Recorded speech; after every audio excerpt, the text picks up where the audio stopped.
So let's proceed, class, to the basic rights. So we have right to be informed, okay? Right to access the information, right to object, okay? Kumbaga, kontrahin mo, no? Ayaw mong i-process yan. Yan. Right to erasure or blocking, ipa-delete mo yung information, lalo na kung hindi mo naman inauthorize yan. Diba? The right to damages, alam nyo naman yan, class, no? Under the civil code, okay? Yung actual damage, moral damage, okay? Exemplary damage, okay? Temporal, okay, etc. Liquidated damages. You have discussed that in your oblicon. And of course, sa Article 1170 of the Civil Code, it provides that damages, okay, the following are causes of damages if there is fraud, negligence, delay, or contravention of the tenor of the obligation. O kaya naman, okay, may violation nga po dito. So you can ask for damages. Okay? The right to file a complaint. So may karapatan po ang data subject na mag-file ng complaint saan or kanino. At dahil po sa DPA, Data Privacy Act, okay, na establish yung commission, yung NPC. Doon po tayo magfa-file ng complaint. Okay? The right to rectify. Pwede mo pong baguhin yung information na na-submit mo dati. Say, for example, sa SSS, GSIS, sa PhilHealth mo. Okay, sa SSS, if I'm not mistaken, meron po silang form para i-update yung information mo doon sa system. Even with the BIR, no? Meron pong BIR form to update yung mga information mo, contact number mo, lalo na, no? Doon sa system nila. So you have the right to rectify. Okay? And the right to data portability. Okay, so etong mga ito, i-discuss natin isa-isa. Okay? So, with regard to right to be informed, ano po ang sinasabi ng DPA? Under RA 10173, your personal data is treated almost literally in the same way as your personal property. Okay? Thus, it should never be collected, processed, and stored by any organization without your explicit consent. So dapat i-inform ka muna para mabigay mo freely, voluntarily, and intelligently yung consent mo. Kasi pag tayo hindi informed doon sa pwedeng mangyari, okay, doon sa purpose nung pag-gather ng data or information, okay, hindi mo maibibigay yung consent mo freely, voluntarily, or intelligently. Okay? So you have the right to be informed. Para saan po ba itong mga pag-collect nyo ng data, okay? Personal data. Unless otherwise provided by law, information controllers usually solicit your consent through consent form. Aside from protecting you against unfair means of personal data collection, this right also requires the information or personal information controller to notify you, okay, if your data have been compromised in a timely manner. Example po, mga kapatid, no? When I used my credit card, no, way back mga 2016 siguro yun, or 17, to purchase ticket, no, sa Philippine Airlines, PAL. Okay? So since continuous yung pag-transact at meron pong nagkamali ako ng input, no? Ang ginawa nila, blinak nila yung ginawa ng BPI, no? Blinak ng BPI yung credit card ko. And dinotify ako through text na merong suspicious transaction. Okay? Na kumbaga ay as a preventive action, yan, blinak nila yung card para hindi mag-proceed. Okay? Fortunately, ako naman talaga yung nag-purchase, di ba? So, one of the duties ng controller is to notify, di ba? Notify the data subject, okay, kung merong compromised na yung information. Baka daw kasi may nakakuha na ng information ko pertaining do sa card. And kaya blinak na nila. So that is a good thing at yan po ay preventive action ng BPI as the controller ng information ko sa card. Yan. Okay? As a data subject, you have the right to be informed that your personal data are being or were collected and processed. So kung ikaw po ay mag-a-apply, okay, as I have mentioned a while ago, ng loan, okay, o kaya naman kung ikaw po ay magpapa-check up sa clinic or sa hospital, okay, may mga information po na tatanungin sa inyo, okay, tungkol sa health status mo. And syempre, you have the right to be informed kung para saan po yung mga information na yan. Okay? The right to be informed is most basic right as to it empowers you as a data subject to consider other actions to protect your data privacy and assert your other privacy rights. If, for example, mga kapatid, kung hindi ka well-informed, hindi mo maibibigay ang consent mo freely, voluntarily, and intelligently. Sabi ko nga kanina. Okay, so you have the right to be informed. Kaya huwag pong matakot magtanong. Diba? Huwag matakot magtanong kung para saan po ba ito? Bakit kailangan po ng information po ng mga ganito? Yan. Huwag mahihiyang magtanong. Yan. Right, Med, no? I'm not promoting yung ano, ha? And example lang po yun. So example of right to be informed, a medical doctor, no, in private hospital in Manila recorded a conversation. So ni-record po niya, no? Okay? With his lady patient without the patient's knowledge and prior consent. Hindi po ba mga kapatid kapag tayo tinatawagan ng Globe, Smart, or other telcos, no, yung Ditotel, okay, sasabihin sa atin na, sir, by the way po, this conversation is recorded, okay, para daw ma-maintain yung quality ng information, etc., etc. Actually, okay, ini-inform lang tayo because we have the right to be informed. At itong information na ito, okay, hindi nila pwede, yung data gathered, by the way, hindi nila pwedeng gamitin.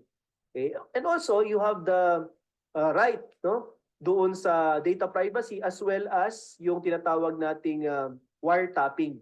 Okay? So, pag ginamit nila yan, information na yan, without your knowledge, okay, and consent na ikaw pala ay ni-record yung usapan ninyo, violation yan ng data privacy as well as wiretapping. Okay? Upon realizing that what was happening, the patient immediately confronted the doctor and expressed her strong dismay. Kanina class, no, I lectured in Rio, okay? Afar. Nasa partnership kami, okay? Partnership formation operation. So, nung ako estudyante, at review din, nagre-record ako ng lecture, okay? Ng professor or reviewer. So kanina, para hindi po, baka lang may mga nag-iisip na okay lang kayang i-record yung discussion ni Attorney Bagayaw sa partnership, nag-disclose na po ako. Sabi ko, allowed, okay? I told them na yung mga discussion natin, okay lang na i-record ninyo, okay? Pero for your consumption lang. Okay, wag natin syempre ibenta sa iba o kaya naman na ikalat, no? Okay? Para mabalikan ninyo. Yan, para may mga pakinggan kayo habang bumabiyahe, etc. O kaya naman mabalikan yung concept. So ibig sabihin, yung conversation, yung pag-discuss or pag-lecture, okay, pwede rin naman, no, na i-record. Okay? Lalo na kung ito po ay inallow ng party na ipa-record yung conversation, yan, or lecture. Okay? Ang problema dito, hindi niya sinik yung consent ng patient niya. Hindi ito lecture na madaming tao, okay? Na in public. Ito, kumbaga, one-on-one conversation. And this is bound by privileged communication, technically. Kasi patient yan eh. tsaka doctor. Okay? So even if patient mo siya or client mo siya, the said client or patient, okay, has the right to be informed kung para saan yung pagre-record mo. Okay? So for example, i-record natin yung conversation natin para mas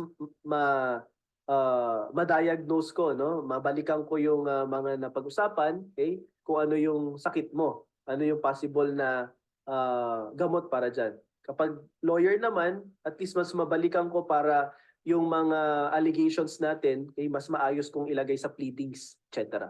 Okay?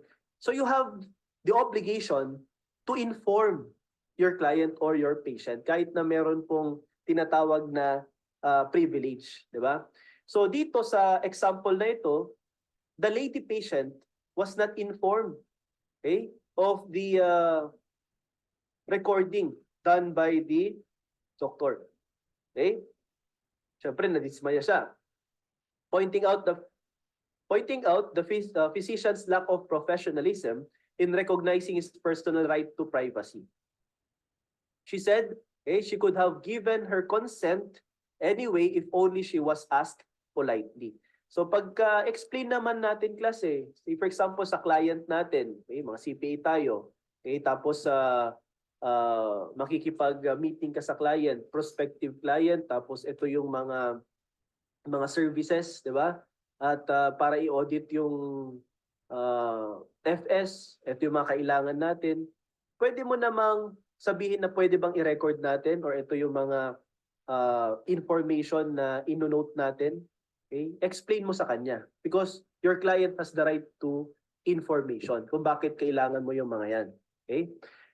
Then the doctor in this case apologized and explained that his action was just meant to aid his recall, especially when he later examined the case, saying he just wanted to provide the best possible service, which the patient deserves. The patient, however, demanded the doctor to delete, pinapa-delete na po niya, no? The recorded conversation and canceled on medical consultation. She said if the doctor does not even know the basic courtesy of asking for consent, then how can he expect to win the patient's confidence in his competence as medical practitioner? Pwede po bang gawin ng patient yan na ipa-delete yung conversation? The answer is yes. Okay, you have the right under the Data Privacy Act because you have the right to be informed and the right to destroy the data information or delete the information. Okay? Sir, ano po ang, before we proceed to right to access, ano po ang remedy, no, ng patient dyan? Okay? Ang remedy niya, class, is to ask muna, no, yung doctor na i-delete yon, okay? Ipakita niyang dinelete na ng doktor yon at wag niya nang gawin or uulitin. Pero pag hindi pa rin ginawa, okay, then you can file a complaint sa NPC. Okay, NPC. Yeah. The right to access, so second right ng data subject is the right to access. This is your right to find out whether an organization holds any personal data about you. Okay? And if so, gain reasonable access to them. Yan. So pwede mong ma-download, okay, yung information na yan. Okay? Because yan po ay personal data mo. Say for example, mga kapatid, no? In University of Santo Tomas, meron kaming Gurus Patio. Okay? Yung platform ng mga faculty member ng UST. Okay? So, pag log-in ako doon, I will input my faculty number and yung password ko. Okay? Then makikita ko doon yung personal information. So, nandun lahat. Okay? SSS number ko, SSS PhilHealth, okay? TIN, okay? And other information. So, pwede kong ma-access. Diba? Pwede akong mag-login. Pwede ko rin po siyang i-copy at i-download. Because under DPA, I have the right to such access. Okay? Though this right, okay, you may also ask them to provide you with a written description of the kind of information they have about you as well as their purpose for holding them. Under the DPA of 2012, you have a right to obtain from an organization a copy of any information relating to you, okay, that they have on their computer database and or manual filing system. It should be provided in an easy to access format, accompanied with full explanation executed in plain language. So yun nga po sabi ko kanina, pwede mo siyang ma-access, mag-login ka lang, download. Okay? Pwede mong screenshot kasi nga may e-commerce naman. You may demand to access the following. First, the contents of your personal data. Second, sources from which they were obtained, names and addresses of the recipients of your data. Sino ba na bang nabigyan ninyo? Okay, manner by which they were processed, reason for disclosure to recipients. Bakit nyo dinisclose? Bakit nyo binigay yung information ko sa iba? Information on automated system, okay? Date when your data was last accessed and modified, and identify an address of the personal information controller. Yeah. So these are the following that you can access, okay, in relation to your right to access. Example, okay, example po. An individual had been involved in an accident inside and outside a Manila restaurant, okay, where his wallet, okay, was stolen. So na pickpocket siya, nakuha po, no, yung kanyang wallet. He also suffered minor injuries in the incident. He requested access to the restaurant CCTV footage relating to himself, okay, saying he wants, okay, to see all the details surrounding the incident and possibly figure out, okay, a way to recover his wallet. So gusto po niyang malaman kung sino po yung nag-snatch ng wallet niya or kumuha. He tried to personally speak to the manager but was referred to the security guard. And so normally, sasabihin ng manager, meron pong may control po ng CCTV at meron pong nakamando po doon. At sila po yung may access at sila po yung authorized na mag-release ng information pertaining to that CCTV footage. After a few days of following up on his request, he was finally informed that the establishment would not provide him any data. Ay, hindi po kami magbibigay ng data pertaining po dyan. Okay, siyempre, hindi ka magiging satisfied, no? So magko-complain ka. Ang tanong, saan ka magko-complain?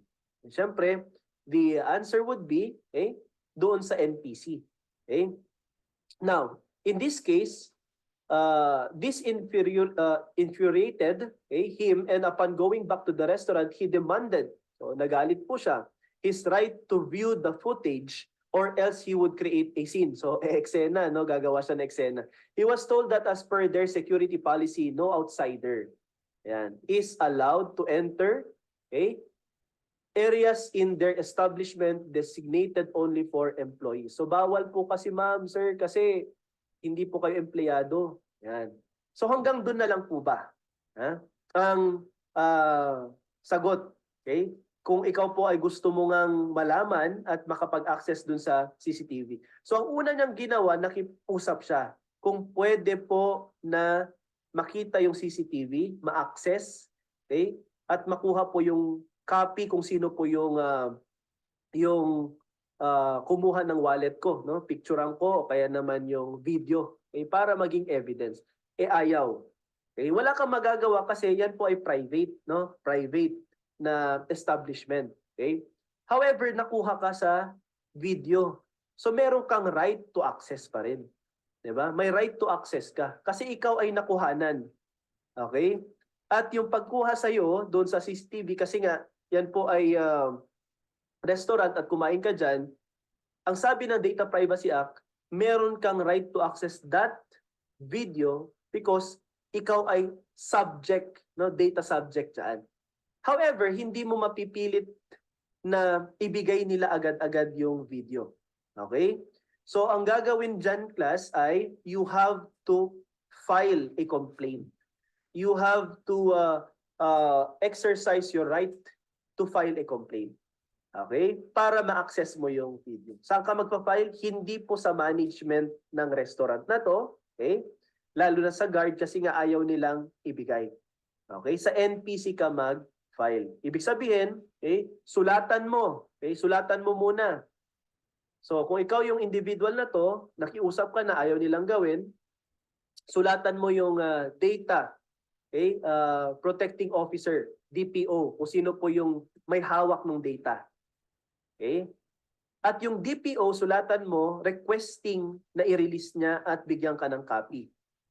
Okay? Pag wala pa rin pong action doon sa written, okay, request mo, then file a complaint sa NPC.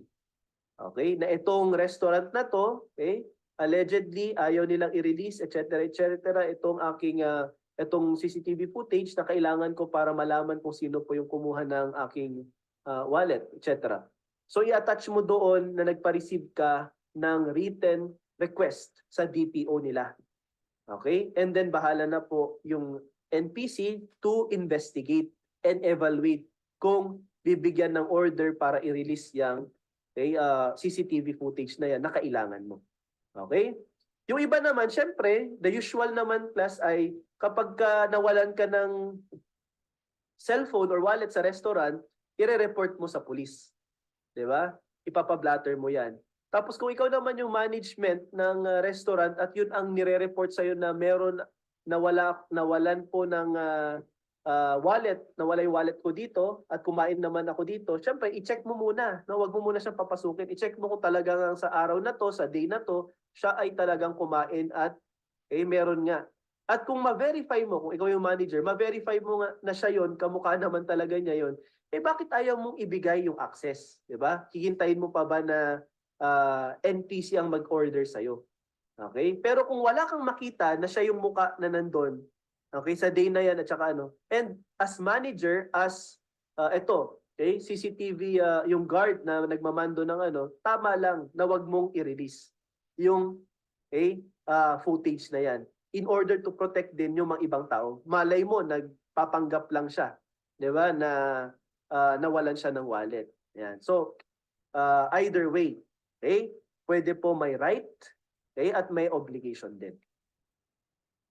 So, ganyan po ha, kung ayaw niyang i-release ang CCTV, okay, sa police o kaya sa NPC. Right to object, okay? So, kung ayaw mo, you have the right to object, okay? You can exercise your right to object if the personal data processing involved is based on consent or legitimate interest. When you object or withhold your consent, ayaw mo pong mag-proceed, okay, the processing information controller should no longer process, okay, the personal data unless the processing is pursuant to a subpoena, okay, for obvious purposes like contract, employee-employee relationship, etc., or result of a legal obligation. Yan po. So subpoena class, meron po tayong tinatawag na subpoena duces tecum and subpoena ad testificandum. Okay? Subpoena ad testificandum, you are required to testify. Yan. Yung duces tecum naman, you are required to produce these documents. Yan. So pwede ka mag-object as a rule except kapag meron na pong lawful order ng korte o kaya naman ito po ay hindi ka makapag-object sa pag-process po ng information, example employee-employee relationship. Okay? Pumirma ka sa contract of employment or COE, alangan namang hindi nila i-process yung information mo kasi gagawin ka nga nilang empleyado, employee. Can you object? No. Hindi mo pwede exercise yung right to object mo na dyan pertaining dyan. Okay? So take note of that. In case there is any change or amendment to the information previously given to you, you should be notified and given an opportunity to withhold consent. So kapag meron pong changes, bibigyan ka ng right to think about it, di ba? Kumbaga, pag-isipan mo muna bago mo ibigay yung consent mo. So pwede mong i-withhold or pwede kang mag-object. Example, the right to object is most specifically applicable when organizations or personal information controllers, PIC, are processing your data without your consent for the following purpose. Ito po, no? Yung marketing purpose. Diba? Maya't maya may mga nagte-text sa atin, mga kapatid, no? Yan din yung isa sa mga concern na tinitignan ng ating mga legislatures, mga nasa DICT din, no? Paano po nagkaroon ng access yung mga nagte-text na yan sa ating contact number or cellphone number. Okay? Email address, ganun din. Kaya mag-ingat po class ha. If I'm not mistaken, the BSP, due to the directive of BSP Governor pa rin ba siya or ano, Secretary of Finance, okay? Si Jokno, okay? Benjamin Jokno, bawal na po na mag-send sila ng link, okay? Sa email, okay? O kaya naman text, bawal na po 'yon to protect yung mga clientele, yung mga depositors kasi yung iba nabibiktima po ng phishing, 'di ba? Yung click mo yung link na 'yan and then ma-access nila yung mga data mo. Okay, so bawal na po, may directive na ganun. So same with this, no? Okay, direct marketing or profiling purposes. So when business organizations give you sales materials about products and service, they must explicitly inform or remind you of your right to object. Ma'am, sir, ito po yung product namin, ito po, etc. etc. Pero ma'am, okay lang naman po na pwede po ninyong pag-isipan muna. Yan. Okay, pwede pong itong offer na ito ay tanggapin nyo after some time. So you have the right to object, di ba? Huwag na munang magbigay ng consent. If you feel uncomfortable, okay, to paano ba i-pronounce yan, class, no? Uncomfortable or uncomfortable, okay? It's up to you, okay? To being target of a direct marketing campaign, you must be able to easily invoke your right to object. Okay? Kaya yung iba, 'di ba? Tinatanong pa if you have experienced this, no?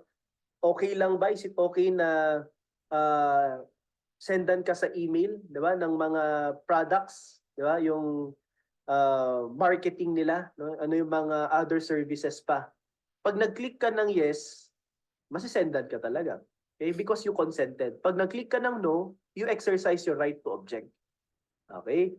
So saan ka, may mga tanong pa doon kung saan mo gustong ma-inform through email, text, and other communication. So makiklik mo doon. So by selecting only one out of the choices, you objected to the other modes. Okay? Business customarily resort to profiling or creation of profiles of individual customers and clients without their consent. Okay? See, for example, class, no, syempre part na ito ng marketing sa landers o kaya naman sa SNR, di ba may mga card, no? Dapat maging member ka muna bago ka makapasok. So part yan ng profiling din naman ng business na yan. Okay? Ngayon, okay, this is done either for marketing or customer care purpose. Yan. The cross-referencing of customer information to product marketing brings about practical advantage to both the buyer and seller in any potential business transactions. So yung mga promo, di ba, mga year-end sale, etc., para malaman mo din, i-informan ka nila. Under RA 10173, however, profiling of this requires your consent as customer. Kaya kapag ikaw ay nag-renew ng card, no, that's consent, giving consent, di ba? At nag-register, that's your consent. Or else you are justified invoking your right to object. Pag di ka nag-renew, ayaw mo nang maging member. Okay? The right of state agent to do profiling for law enforcement purposes, however, may override your right to object. So, actually, isa sa mga controversial dati, class, no, nung panahon pa yata ni President Ramos yon, yung about sa privacy, yung ito na yung ID system, 'di ba, yung ID system na ngayon meron naman na okay? So kumbaga ang issue dati is right to privacy. Bakit ako magdi-disclose na information ko kung taga saan ako, ano yung contact details ko, etc. So again, evolving po, changing po ang panahon. Ang batas ay dapat mag-adapt na rin po. Okay? The right to erasure or blocking. Under the law, you have the right to suspend, withdraw, or order the blocking or removal or destruction of personal data. So, example po, kapag ka sa Facebook, ayaw mo na po yung iyong profile, di ba, pwede mong i-delete. And totally, dinelete mo na, hindi mo na ma-access yung, okay, hindi mo na mababalikan yung mga dapat mong balikan. o gusto mong tignan ng mga pictures mo, okay, as well as yung mga posts mo dati. Yan. So sa Friendster, wala na po. You can exercise the right upon discovery and substantial proof of the following. Your personal data is incomplete, pwede mo pong i-erase, okay, or i-delete outdated, false, or unlawfully obtained. Okay, it is being used for purpose you did not authorize. Example po yung sabi kong card, di ba? For preventive purposes, blinak na nila. Hindi ko na magamit yon, yung card number na yon. Pumunta ako sa BPI, then they gave me an updated na credit card number at yung card mismo. Okay? So take note of that.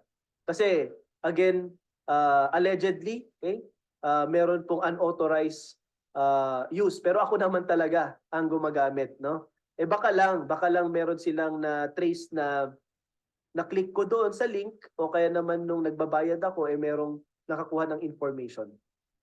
The data is no longer necessary for the purpose for which they were collected.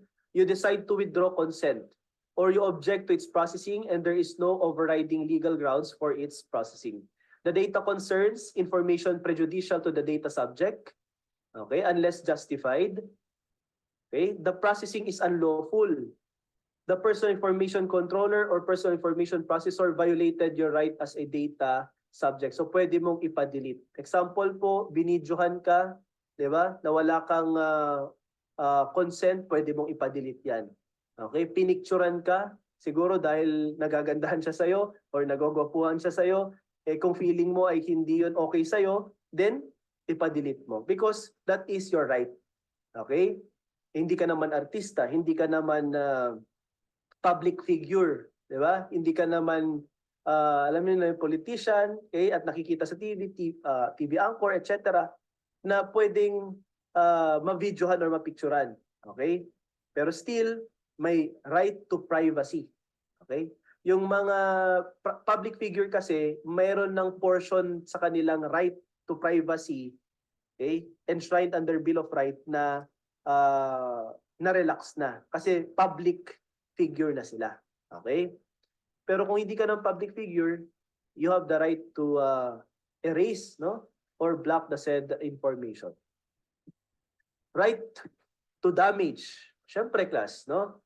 Kung meron pong violation sa right ng tao, okay, ang remedy is to ask for damages. Diba? You may claim compensation if you suffer damages due to inaccurate, incomplete, outdated, false or unlawfully obtained or authorized use of personal data, considering any violation of your rights and freedom as a data subject. So again, itong right to damage na to or compensation, example po, no, nagamit, say for example, yung health information mo sa hospital. Example lang, dahil sa negligent act ng hospital na disclose at nagamit po ng ibang tao. Alam nyo naman mga kapatid, no, na meron po tayong tinatawag na quasi-delict sa Oblicon, di ba? And in a quasi-delict, okay, there is an act by the defendant which result to injury or damage on the part of the plaintiff. Okay? And the act is the cause and the damage is the effect or yung injury. And there must be no pre-existing contractual relation between the parties. So in that case, okay, yung pag-maintain mo ng information as a hospital, an institution, hindi mo na nagampanan dahil sa kapabayaan mo. So on your part as a client or patient, okay, na na-disclose yung information wherein nalaman ng ibang tao na meron kang sakit, okay, na ayaw mong ipaalam sa iba. Okay? Can you ask for damages dito sa hospital na to? The answer is yes, because that is one of your rights enshrined or given dito sa Data Privacy Act. Right to compensation or damage. Okay? Siyempre, yung NPC ay hindi po makiki-intrude or magme-mediate dyan sa compensation na yan. It is the court, okay, who will determine kung magkano ang compensation. So makikipag-usap ka. Okay, doon sa nakapag-violate ng right mo, okay? At you compromise muna. Okay, magko-compromise ka. Kung wala talaga, then go to court. Pero yung NPC tutulong siya, okay, to process kung ano yung mga evidence na kailangan. Okay? So kung i-withhold nito, pwede po na si court or yung NPC ang tutulong, mag-issue ng order to explain at produce, no, through a subpoena yung information na ito na allegedly na violate. Okay? Na disclose without your consent. Okay? Another right is the right to file a complaint with the NPC. Eksakto po mga kapatid, no? The National Privacy Commission. If you feel that your personal information has been misused, maliciously disclosed, nalaman ng ibang tao, hindi naman dapat ipaalam, improperly disposed, or that any of your data privacy rights have been violated, you have the right to file a complaint with the National Privacy Commission. Okay, so magko-complain ka. Okay? And in filing for a complaint, may mga forms na kailangan mong fill upan. No? Later, discuss natin yan. Another is the right to rectify. Okay? So, pwede pong baguhin yung mga information. You have the right to dispute and have corrected any inaccuracy or error in the data of a personal information controller,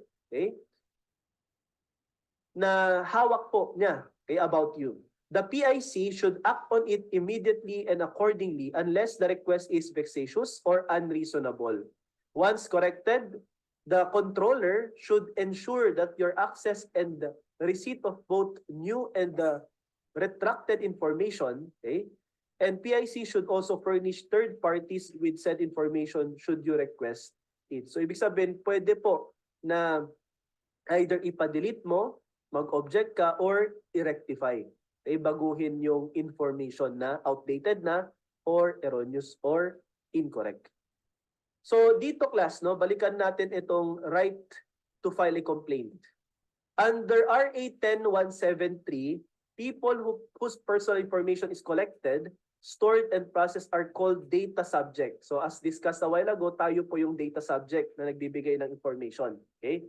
Organizations who deal with your personal details, whereabouts, and preferences are duty-bound to observe and respect your data privacy rights.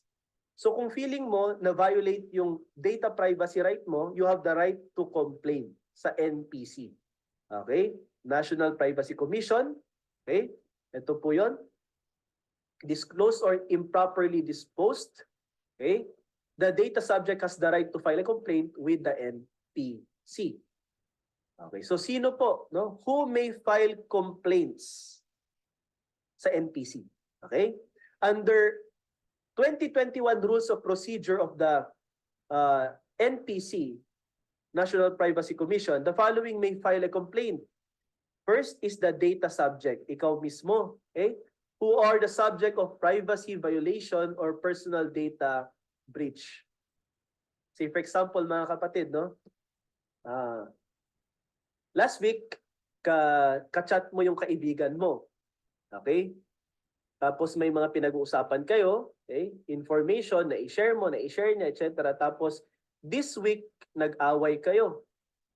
Okay? At sa galit niya sa'yo, or vice versa, sa galit mo sa kanya, in-screenshot mo lahat ng mga pinag-usapan ninyo. Tapos pinost mo sa social media. Okay? Ang tanong, may violation po ba sa data privacy? Okay? Ng kaibigan mo or violation niya sa'yo sa data privacy mo? The answer is yes. Okay?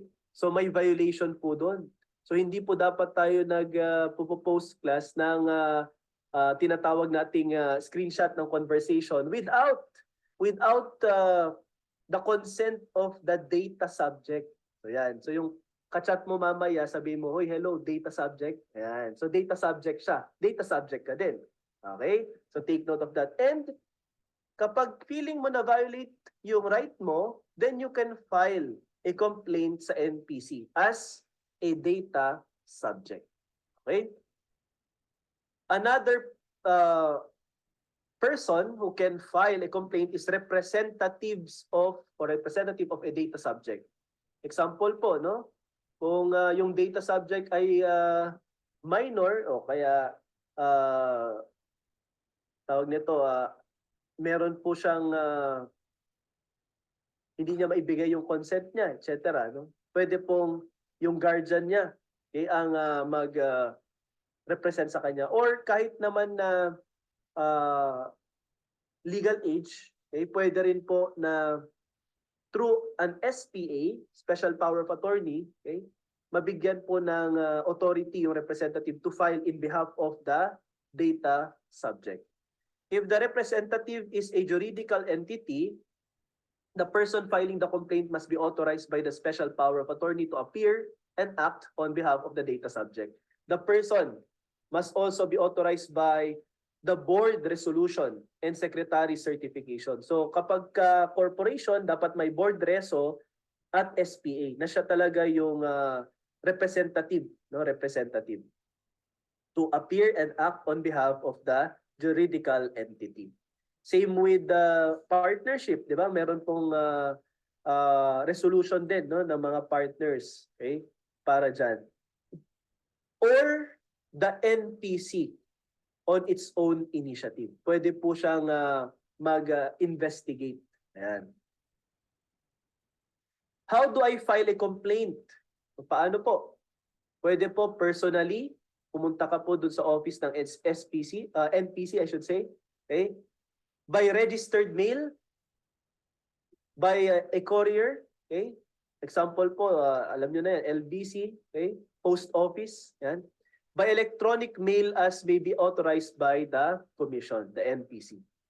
Okay? File a filled out and notarized complaint. So notaryado po para maging public document.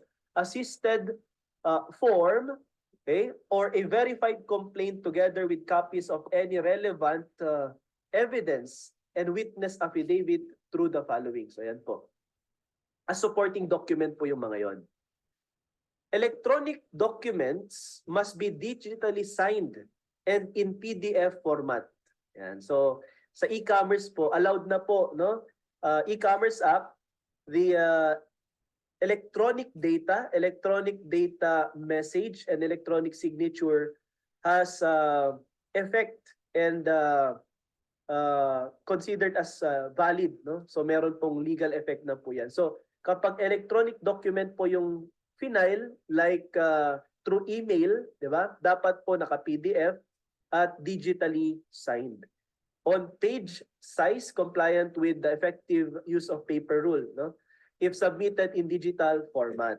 If submitting through a portable electronic data storage, okay? May mga gumagamit pa po ng CD, no? Yung binaburn, okay? Sinisave doon. Thumb drive, okay? Yung mga USB o kaya naman floppy disk, no? If you're aware of the floppy disk. Similar portable data storage device containing the same files must also be given to any opposing party. So name. So para ma-inform din po sila. One portable data storage device is equivalent to one copy. If portable data storage device is infected with malware, the document will not be considered as having been filed. So dapat po ay walang virus, mga kapatid. When can I expect a response? According po sa batas, okay, from the time the complaints are received, the Complaints and Investigation Division through its investigative officer has 30 calendar days to give due course or dismiss the complaint. So pag nalaman po nila based on investigation na may legal basis ng breach of privacy right, then they will give due course. Magde-decide po sila dyan. Or kung wala, dismiss the complaint. Okay?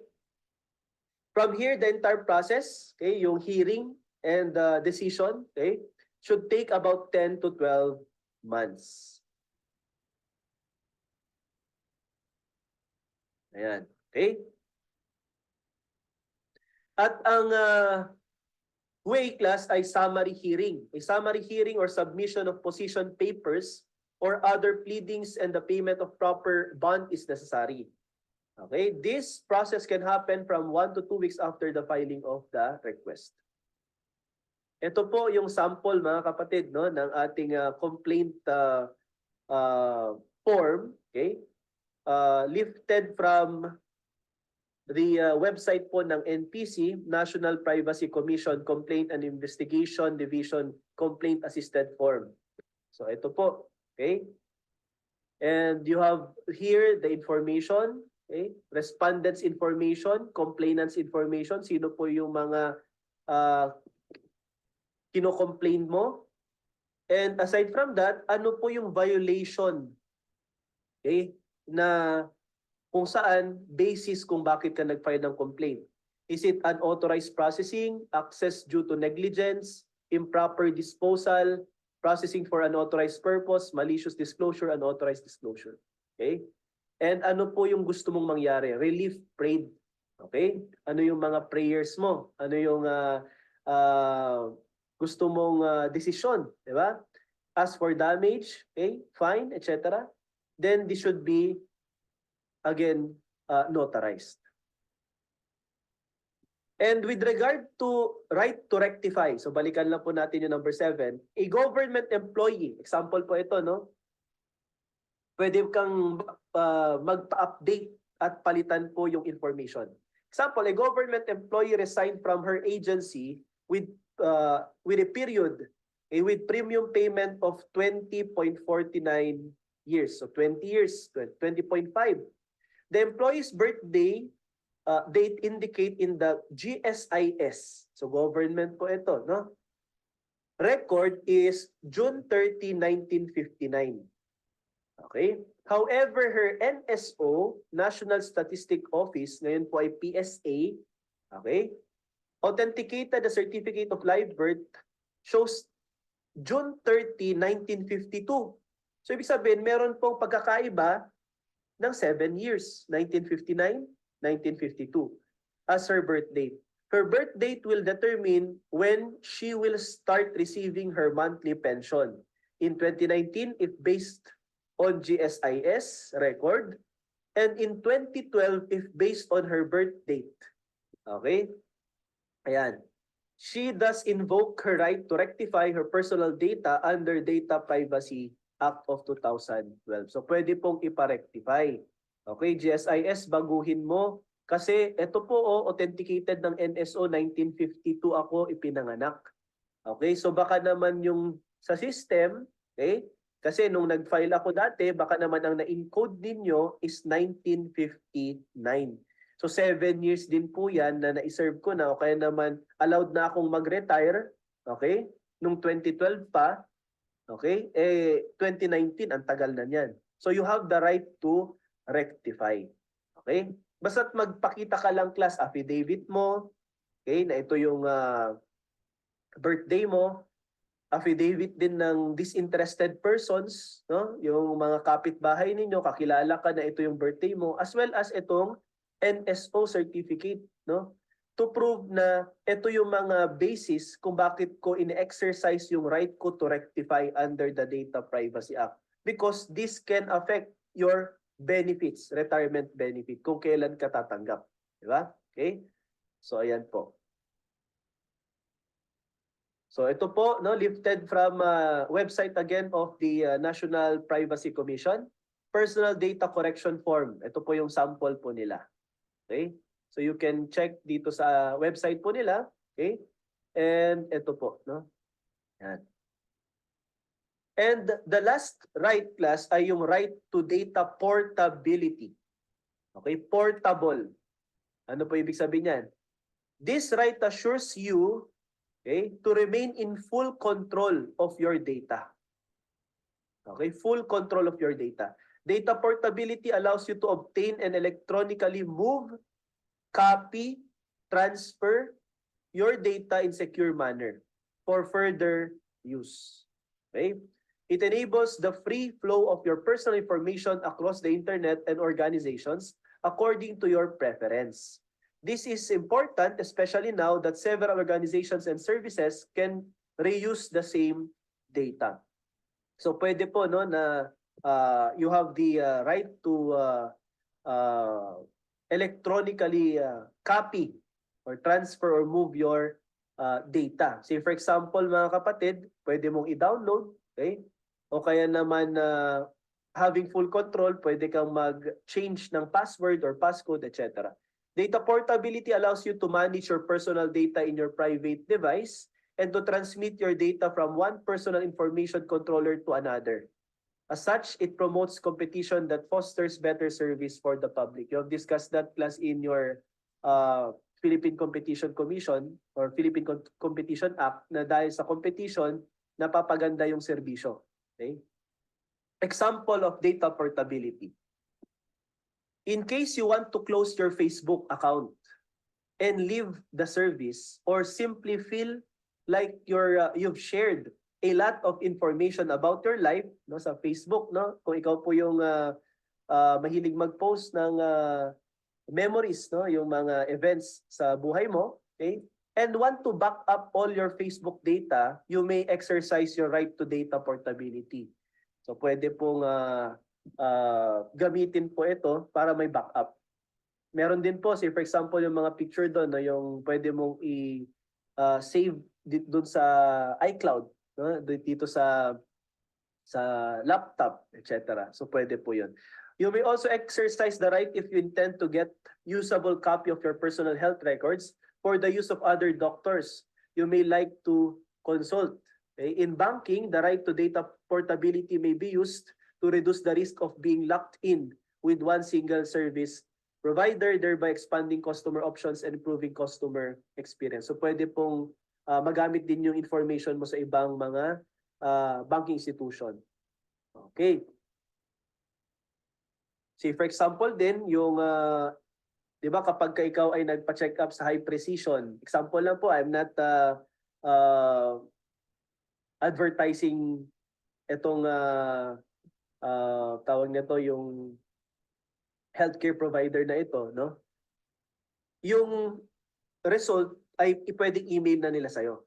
Pwede mo ma-download, pwede mo rin pong ipakita sa ibang doctors for their interpretation. Diba? Yung CBC, yung blood test, okay, yung x-ray, etc. Okay? Data portability. How to exercise your right to data portability? Various online platforms have been making data portability available and instant option for its users. For instance, Facebook enabled its users to readily download all their personal content and information. So pwede mong i-download portability. Di ba? Pag sabi portable na ililipat, di ba? Portable. Including wall posts, status updates, photos, videos, and conversation threads. Currently, users will just have to click at the top right of any Facebook page and select setting. Then click download a copy of your Facebook data. Baka i-try nyo na mamaya mga kapatid, no? Sa settings daw po, download a copy of your Facebook data. At the bottom of general account, setting, and then click start my archive. And Google has a similar feature that readily allows its users to create an archive to keep for their personal record for the use of another service. Now, in case the personal information controller concerned does not have yet an online data portability feature, you must execute a written request to the organization. So kung wala po silang ganitong feature online at pwede mo i-download, pwede kang mag-request written doon sa organization na yan. Okay? At magre-request ka address to the data protection officer. Okay? And have it received. Okay? In the letter, mention that your request is being made in the exercise of your right. Okay? So lagi pong ganun klasa, kapag susulatan mo ng letter yung data protection officer, say for example yung na-discuss natin kanina na kukuha ka ng CCTV footage, susulatan mo written letter request dun sa data protection officer at i-invoke mo yung right mo sa Data Privacy Act. Para ma-apprise sila na meron pong ganitong batas na nagbibigay sa iyo ng right as a data subject. Kasi nahagip ka ng camera nila. Ganon din po dito. As a data subject, you can also write a letter request addressed to the data protection officer and have it received. And you have to mention that the said request is based on your right to data portability under Data Privacy Act of 2012. Now, documents to support your request must be attached. The DPO must act on your written request.